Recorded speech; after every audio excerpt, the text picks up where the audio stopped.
तो बच्चों, पिछले क्लास में हमने शायद आपको बताया था कि फिजिक्स क्या होता है, फिजिक्स के डिफरेंट ब्रांचेज कौन कौन से होते हैं और फिजिक्स का हमारे एवरीडे लाइफ में क्या इम्पोर्टेंस है। इसी चीज़ को देखते हुए मैं क्लास नाइन्थ के फिजिक्स के जो फर्स्ट चैप्टर्स होते हैं, मोशन चैप्टर्स, उसको मैं एक्सप्लेन कर रहा हूँ, आपको बतला रहा हूँ कि मोशन चैप्टर्स में हम लोगों को क्या क्या पढ़ना है। सबसे पहले मैं टॉपिक को मोशन अर्थात मूवमेंट। एक टर्म आता है मोशन और दूसरा टर्म आता है लोकोमोशन। Motion and locomotion. बच्चों, सबसे पहले हम लोग बात करते हैं मोशन और लोकोमोशन। वैसे तो हम सभी जानते हैं कि मूवमेंट लिविंग थिंग्स भी करते हैं और मूवमेंट नॉन लिविंग थिंग्स भी करते हैं। तो जब लिविंग थिंग्स का मूवमेंट होता है तो that is known as the motion, और जब नॉन लिविंग थिंग्स, जब एक्सटर्नल फोर्स लगा करके जब हम लोग नॉन लिविंग थिंग्स को भी मूवमेंट कराते हैं तो that is said to be locomotion. उसको हम लोग लोकोमोशन कहते हैं। इट मीन्स लोकोमोशन क्या है? It is the type of movement inside a non living body due to some external force. अर्थात अगर हम कोई एक्सटर्नल फोर्स लगा करके नॉन लिविंग थिंग्स के भी पोजीशन में चेंजिंग ला देते हैं, नॉन लिविंग थिंग्स को भी मूवमेंट करा देते हैं, तो वैसे मोशंस को हम लोग लोकोमोशन कहते हैं। और मोशंस का मतलब होता है, मोशन का मतलब होता है change in position, change in position of a body with respect to a fixed body. अर्थात अगर किसी फिक्स्ड बॉडी के कंपैरिजन में अगर किसी दूसरे बॉडी का पोजीशन कंटिन्यूअसली चेंज होता है तो हम कह देते हैं कि बॉडी मूवमेंट कर रहा है या बॉडी जो होता है वो मोशन में है। मोशन की बेसिकली अगर हम लोग टाइप्स की बात करते हैं तो मोशन डिफरेंट टाइप्स के होते हैं। जैसे हमारे पास आता है rectilinear motion, curvilinear motion, periodic motion, non periodic motion, random motion. ये डिफरेंट टाइप्स ऑफ मोशंस होते हैं जो ऑलरेडी बच्चों आपने जूनियर क्लास में अर्थात 7 और 8 स्टैंडर्ड में शायद आपने इन सारी चीज़ों को पढ़ा होगा। इसी टॉपिक को लेकर के मैं आगे बढ़ता हूं और मैं आपको बतलाता हूं कि मोशंस कितने टाइप के होते हैं। तो बेसिकली मोशन हम लोगों को 2 टाइप के होते हैं जिसको हम लोगों को पढ़ना है अपने सिलेबस में, और वो होता है यूनिफॉर्म मोशन और non uniform motion. Uniform motion को बच्चों हम लोग कांस्टेंट मोशन भी बोलते हैं और नॉन यूनिफॉर्म मोशन को बच्चों हम लोग वेरिएबल मोशन के नाम से जानते हैं। इट मीन्स बच्चों हम ये कह सकते हैं कि मोशन बेसिकली 2 टाइप्स के होते हैं। यूनिफॉर्म मोशन होता है, नॉन यूनिफॉर्म मोशन होता है, जिसको आप कांस्टेंट मोशन कह सकते हैं, वेरिएबल मोशन भी कह सकते हैं। कांस्टेंट मोशन, यूनिफॉर्म मोशन क्या होता है बच्चों? अगर किसी बॉडी का position equal distance equal interval of time में हो रहा है, if a body cover equal distance in equal interval of time then its motion is said to be uniform motion। बच्चों, अगर कोई body equal distance equal interval of time में cover करता है, equal distance in equal interval of time, बच्चों आप बोलोगे equal distances in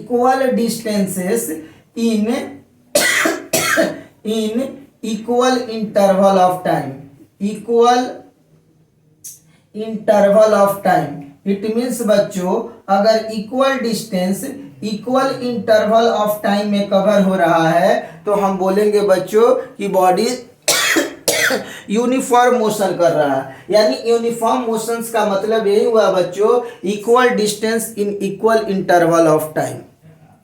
non uniform motion का मतलब होता है unequal distances in equal interval of time या equal distances in unequal interval of time. अर्थात जब कोई बॉडी इक्वल डिस्टेंसेस को अनइक्वल इंटरवल ऑफ टाइम में कवर करेगा तो हम बोलेंगे कि बॉडी अपने आप में वो नॉन यूनिफॉर्म मोशन कर रहा है या बॉडी नॉन यूनिफॉर्म मोशन में है। जबकि अगर कोई body equal distance equal interval of time में कवर कर रहा है तो हम बोलेंगे कि बॉडी क्या है? यूनिफॉर्म मोशन कर रहा है, अर्थात बॉडी कांस्टेंट मोशन में है।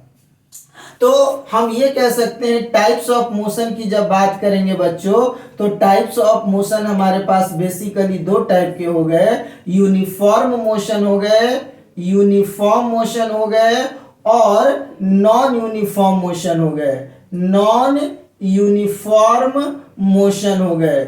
यूनिफॉर्म मोशंस को बच्चों हम दूसरे नाम से जानते हैं, जिसको हम लोग बोलते हैं कांस्टेंट मोशन बोलते हैं, कांस्टेंट मोशन भी बोला जाता है। जबकि नॉन यूनिफॉर्म मोशंस को हम लोग वेरिएबल मोशन कहते हैं, वेरिएबल मोशन कहते हैं। This is known as variable motion, non uniform motion.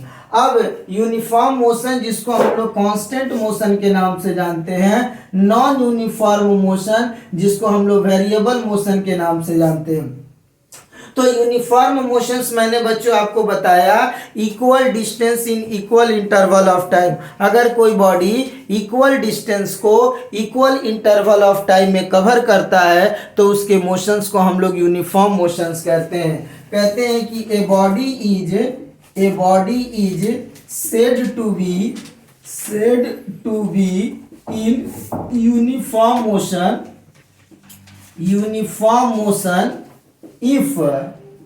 if it covers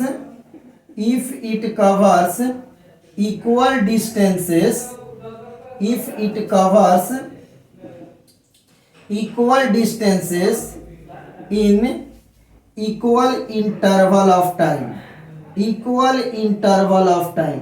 बच्चों अगर कोई बॉडी इक्वल डिस्टेंस को इक्वल इंटरवल ऑफ टाइम में कवर करेगा तो उसके मोशंस को हम लोग यूनिफॉर्म मोशन के नाम से जानेंगे। जबकि अगर कोई बॉडी अनइक्वल डिस्टेंसेस को इक्वल इंटरवल ऑफ टाइम में, इक्वल इंटरवल ऑफ टाइम में या इक्वल डिस्टेंसेस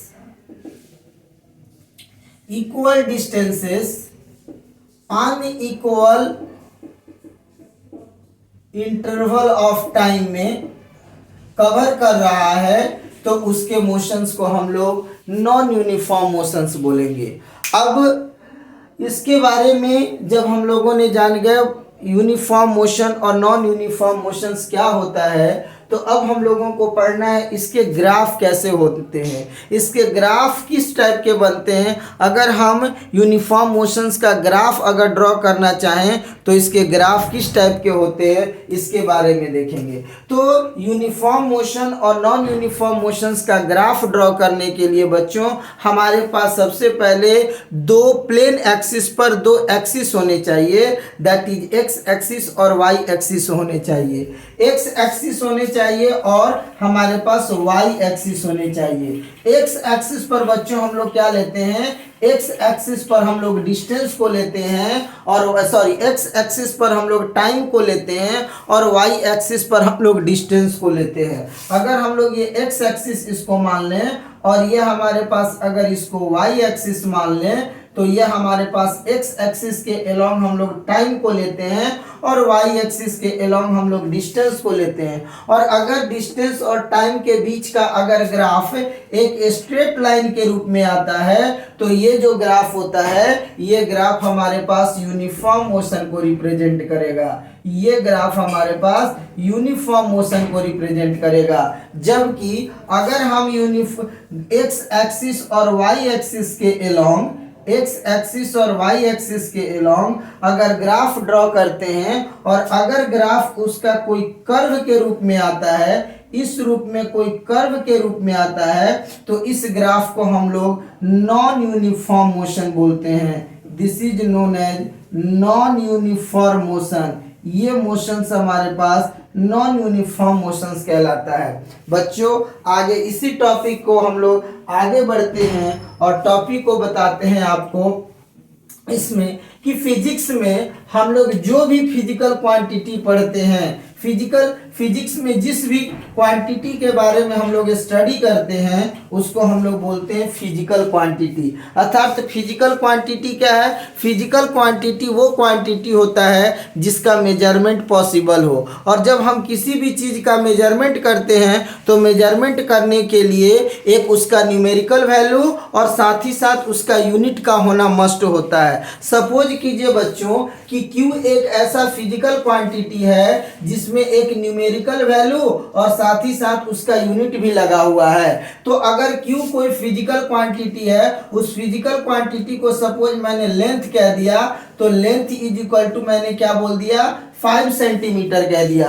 तो ये 5 क्या है उसकी न्यूमेरिकल वैल्यू है और सेंटीमीटर क्या है उसका यूनिट है। यानी किसी भी फिजिकल क्वांटिटी, वह फिजिकल क्वांटिटी जिसको हम लोग मेजरमेंट कर सकते हैं, वह क्वांटिटी जिसका मेजरमेंट पॉसिबल हो, अर्थात जिसमें यूनिट और न्यूमेरिकल वैल्यू दोनों हो, वैसे क्वांटिटी फिजिकल क्वांटिटी के नाम से जाने जाते हैं।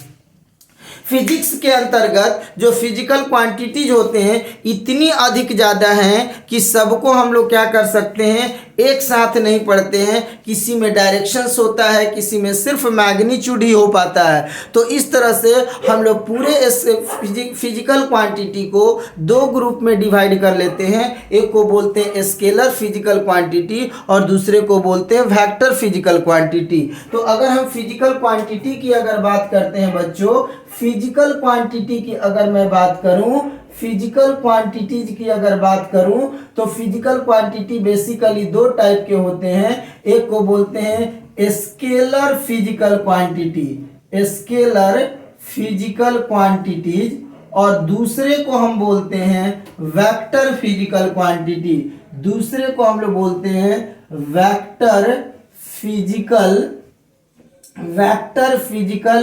क्वांटिटीज। यानी कि हमारे पास दो तरह के फिजिकल क्वांटिटीज हो गए, स्केलर फिजिकल क्वांटिटीज होते हैं और वेक्टर फिजिकल क्वांटिटीज होते हैं। स्केलर फिजिकल क्वांटिटी वो क्वांटिटी होता है जिसमें सिर्फ और सिर्फ मैग्नीट्यूड होते हैं। वेक्टर फिजिकल क्वांटिटी वो क्वांटिटी होता है जिसमें मैग्नीट्यूड के साथ साथ डायरेक्शन भी इन्वॉल्व होते हैं। तो स्केलर फिजिकल क्वांटिटी में क्या होता है, scalar physical quantity has only magnitude, has only magnitude, इसमें सिर्फ और सिर्फ मैग्नीट्यूड होता है। वेक्टर फिजिकल क्वांटिटी में मैग्नीट्यूड के साथ साथ डायरेक्शन होता है, magnitude and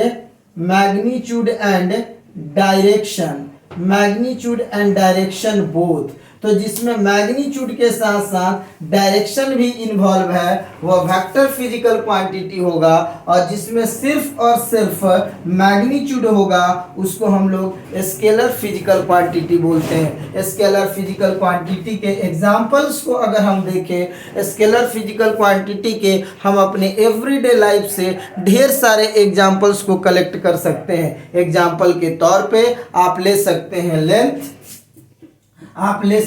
length, mass, time. ये जितने भी फिजिकल क्वांटिटीज हैं ये सारे स्केलर क्वांटिटी है, क्योंकि इनमें सिर्फ और सिर्फ मैग्नीट्यूड की बात हो रही है। अगर हम वेक्टर क्वांटिटी की बात करते हैं तो हमारे पास आता है फोर्स, हमारे पास बनते हैं मोमेंटम, हमारे पास आते हैं इनर्शिया, हमारे पास आते हैं टॉर्क। ये जितने भी फिजिकल क्वांटिटीज हैं ये सारे physical quantity vector physical quantity कहलाते हैं। तो आपने देखा बच्चों कि फिजिकल क्वांटिटी बेसिकली दो कैटेगरीज में के होते हैं, एक को बोलते हैं स्केलर तो दूसरे को बोलते हैं वेक्टर। साथ ही साथ बच्चों फिजिक्स में कुछ ऐसे भी फिजिकल क्वांटिटी होते हैं जिसको ना तो हम स्केलर मानते हैं और ना ही वेक्टर मानते हैं। वो फिजिकल क्वांटिटी ना तो स्केलर फिजिकल क्वांटिटी है और ना ही वो वेक्टर फिजिकल क्वांटिटी है।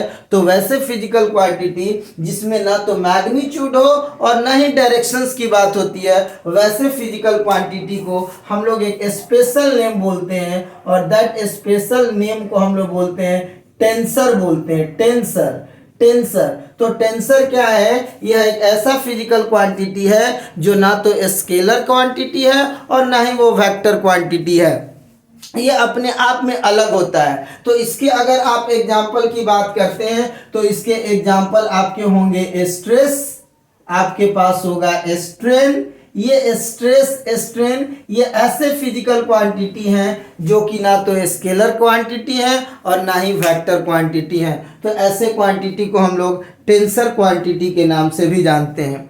तो अगर हम लोग बच्चों स्केलर और वेक्टर क्वांटिटी के बारे में जान गए, फिजिकल क्वांटिटी के बारे में जान गए, तो इसी चैप्टर्स को मैं आगे, इसी टॉपिक को आगे बढ़ाते हुए मैं आपको 2-3 और इम्पोर्टेंट टॉपिक्स को क्लियर कर रहा हूं, जिसको हम बोलते हैं।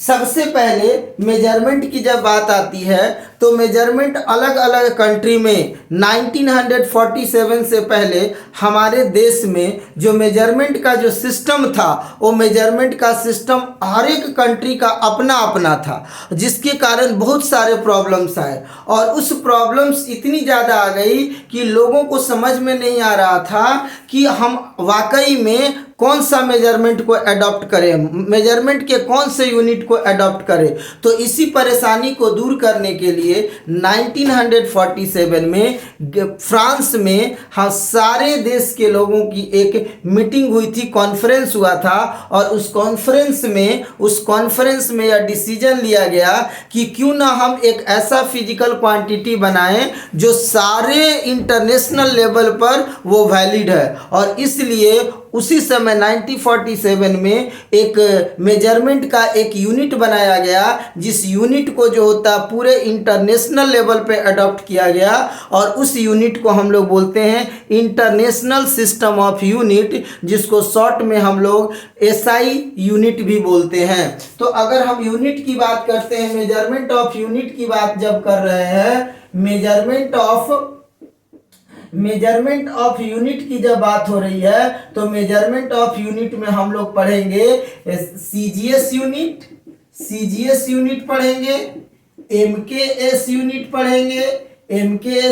पढ़ेंगे, एफपीएस यूनिट पढ़ेंगे, और फाइनली हम लोग एसआई यूनिट के बारे में पढ़ेंगे। SI unit that is known as international system of unit बोलते हैं, इंटरनेशनल सिस्टम ऑफ यूनिट बोलते हैं। ये जो सीजीएस यूनिट है, CGS unit gram, centimetre, gram and second unit, MKS को बोलते हैं metre, kilogram and second unit, और एफपीएस को बोलते हैं foot, pound and second unit. CGS का मतलब होता है सेंटीमीटर, ग्राम, सेकेंड। एमकेएस का मतलब होता है मीटर, किलोग्राम, सेकेंड। एफपीएस का मतलब होता है फुट, पाउंड, सेकेंड। तो बच्चों, ये जो सीजीएस यूनिट होता है, इसको हम लोग क्या बोलते हैं? CGS unit, MKS unit, FPS unit, SI unit. इस एमकेएस यूनिट को हम लोग ब्रिटिश सिस्टम ऑफ यूनिट भी बोलते हैं, ब्रिटिश सिस्टम ऑफ यूनिट बोलते हैं। ये जो सीजीएस यूनिट है, इसको हम लोग गॉसियन सिस्टम ऑफ यूनिट के भी नाम से जानते हैं, गॉसियन सिस्टम ऑफ यूनिट। और ये जो एफपीएस यूनिट है, इसको हम लोग मैट्रिक्स यूनिट भी बोलते हैं। और जो एसआई यूनिट है, इस एसआई यूनिट को हम लोग कोहेरेंट सिस्टम ऑफ यूनिट बोलते हैं, कोहेरेंट सिस्टम ऑफ